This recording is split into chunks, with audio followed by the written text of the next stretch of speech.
Welcome to the Flora Sage Podcast, a place where we help you create a life you're excited about. Welcome back to the podcast.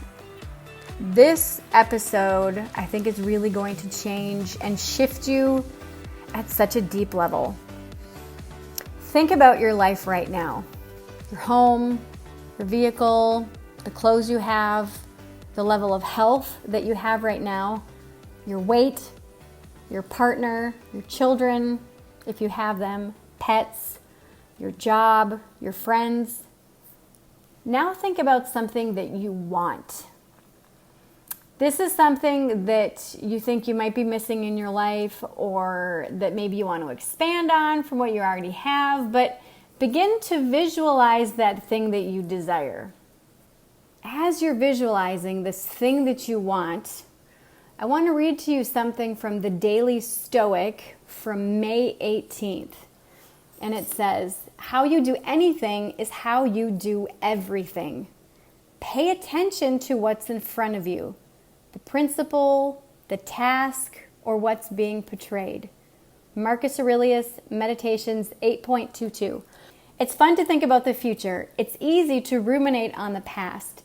It's harder to put that energy into what's in front of us right at this moment, especially if it's something we don't want to do. We think, this is just a job, it isn't who I am, it doesn't matter, but it does matter. Who knows? It might be the last thing you ever do. Here lies Dave, buried alive under a mountain of unfinished business. There's an old saying, how you do anything is how you do everything. It's true. How you handle today is how you handle every day. How you handle this minute is how you handle every minute. Now I want you to bring your mind back to that thing that you were visualizing earlier, that thing that you desire, what you want to bring in. Now I want to ask you, what would it feel like if you didn't get that thing that you want? Would you be okay if you didn't get that thing? Notice where you feel it in your body. I want to share a little story with you as you just kind of sit with this feeling of and possibility of possibly not getting that thing that you desire. So when I was living in Wisconsin, every spring the peonies would bloom for about a month. Some people call them peonies. I call them peonies. But these bushes, oh my gosh, they were gorgeous. They were deep, deep green. And the deepest green I have ever seen on a plant. And the blooms were bright, stark white. And the smell that these flowers produced were like legit otherworldly. And once the snow started melting, I literally would stalk these plants. Like I said, I've got 3 of them. And I would watch with anticipation when they began to poke out of the ground. And I knew as they grew taller and taller and I saw the buds that these flowers were going to start coming. And I was like, yes. And I legit had dreams about these flowers, you guys. So I got my vases ready. And once they bloomed, they would produce hundreds of blooms. I would go down to these bushes several times a day, and I literally would just like marvel and look at them and just look at the characteristics. And I would smell them, and I would cut some of them, and I would put them all over my house. I literally had them in the bathrooms, on my nightstand, in my sacred space, by my meditation altar, on my dining room table, in the kitchen, in the foyer. I literally had them everywhere. I would even bring them into my boys' rooms when they were living with me. And one year I was like, I really wonder if I can dry and preserve these so that I can like keep the smell and the look and whatever. And they do not preserve well. They don't. I tried like 5 different kinds of, preservation methods. And I realized, no, I can't just try to preserve what I have. I need to just be present in the moment when they're bloomed. And knowing that I only had 1 short month with these blooms every single year, so 11 months without the blooms, I savored every day that they were open. I would be legit fully present with these incredible flowers. Could you tell that these are my favorite flowers of all time? But once the blooms were gone, I was bummed, yeah, sure, that they were gone. And for the rest of the year until the snow fell, I would care for these plants to make sure that they're healthy. So I didn't neglect the plant because it wasn't producing any flowers. I knew, I held the faith that if I would nurture the plant, it would reward me the next year with blooms. So I would weed the base of these, plants. When I mowed the yard, I made sure not to mow too close to them. And I literally nurtured these plants for the rest of the year. I didn't neglect them. Now, we sold that house in Wisconsin and moved to Arizona. And was I bummed? Yes. The peonies at Whole Foods and Trader Joe's and Sprouts are just not the same. But the first day that I walked around my new neighborhood here in Arizona, I saw a plethora of cactuses. And I was like, oh my gosh, like more cactuses and more varieties that I'd ever seen in my entire life. And I was like, oh my gosh, like it was crazy. There's so many different types of cactuses. And I was like, what? Well, the next spring, because we actually moved here in the middle of September, the next spring, I saw giant flowers on these cactuses. And I was like, what? Like some of them were as big as a salad plate. They were ginormous. And I was like, oh my God. Now, if you follow me on Instagram, you've seen my plethora of pictures.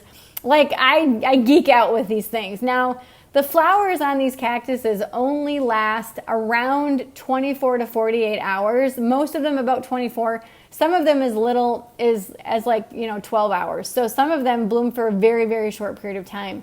And once the flower blooms, the old bloom is going to fall off. It shrivels up and dies and it falls off. And then a few weeks later, you'll actually start to see a fruit begin to grow where the flower was.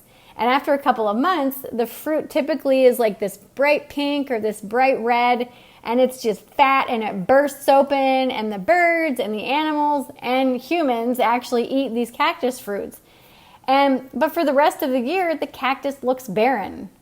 Now, does this mean that we love the cactuses any less? Absolutely not. It just means that it's cycling. Sometimes we have flowers and sometimes we don't. Sometimes we have peonies and sometimes we don't.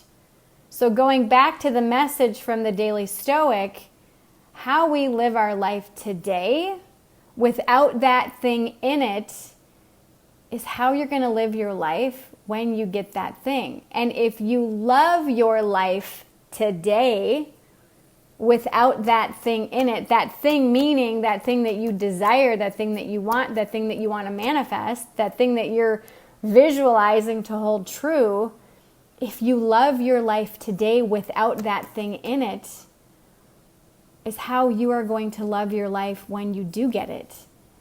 And if you don't love your life now without that thing, you're not going to love your life when you have it. Because you're going to realize it's just a thing. It's fleeting. Everything changes. Everything shifts. In our previous podcast episode, we talked about how change is the only constant. This is not about getting something new, although getting something new is fabulous. And you can create intentional change. But the key is to really, truly love what you have now while making space for opportunity, for surprises to come in along the way that could be better than what you want in the first place. When you make peace with a world without flowers, you wake up to a world covered in them. I'm going to say this again, and I want you to write it down and meditate on it over the next couple of days. When you make peace and feel content and joyful in a world without flowers, true gratitude and appreciation for a world without flowers, you will wake up to a world covered in them. Remember, all it takes is a clear vision of what you want and the willingness to take a simple, small 1-degree shift in the direction that you want to go to get and have a life that you love. I hope this message serves you today. I love you, and I will see you in the next episode.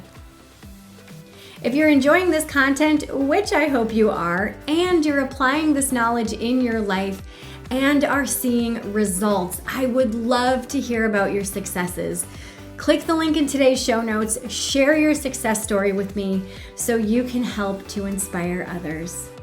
Also, if you've been loving these episodes, it would mean the world to me if you would rate this podcast on iTunes. A 5-star rating is what I always aim for. Thank you for listening to today's podcast episode. All links mentioned are in today's show notes.